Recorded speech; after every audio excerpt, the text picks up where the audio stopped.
ভাবুন তো, ইউরোপের এক শহর যেখানে রাস্তা আছে, বাড়ি আছে, এমনকি বাস স্টপও আছে, কিন্তু সেখানে এখন আর কোনো মানুষ স্থায়ীভাবে থাকে না।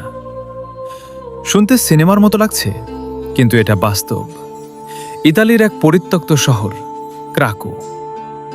একসময় এই শহরটি ছিল প্রাণচঞ্চল। সকালে বাজারে ভিড় হতো, শিশুদের হাসি ভেসে আসত, প্রতিটি ঘরে ছিল জীবনের স্পন্দন। সবকিছুই ছিল স্বাভাবিক, কিন্তু ধীরে ধীরে মাটি দুর্বল হতে শুরু করল।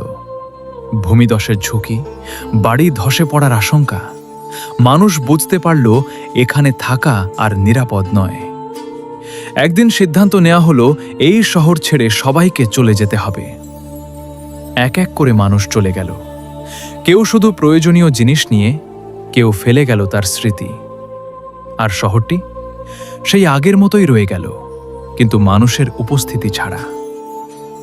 আজ সেখানে গেলে দেখা যায় ফাঁকা বাড়ি, ভাঙা জানলা, ধুলায় ঢাকা রাস্তা। কিছু ঘরের দরজা এখনো খোলা, মনে হয় যেন কেউ একটু আগে বের হয়েছে, আবার ফিরে আসবে।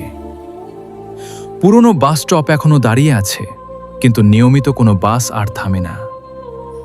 বাতাস বইলে দরজাগুলো কেঁপে ওঠে, জানলায় অদ্ভুত শব্দ হয়। মনে হয় শহরটি এখনো কিছু বলতে চায়। দিনের বেলায় জায়গাটি শুধু নির্জন লাগে, কিন্তু রাত নামলে নীরবতা আরও গভীর হয়ে যায়।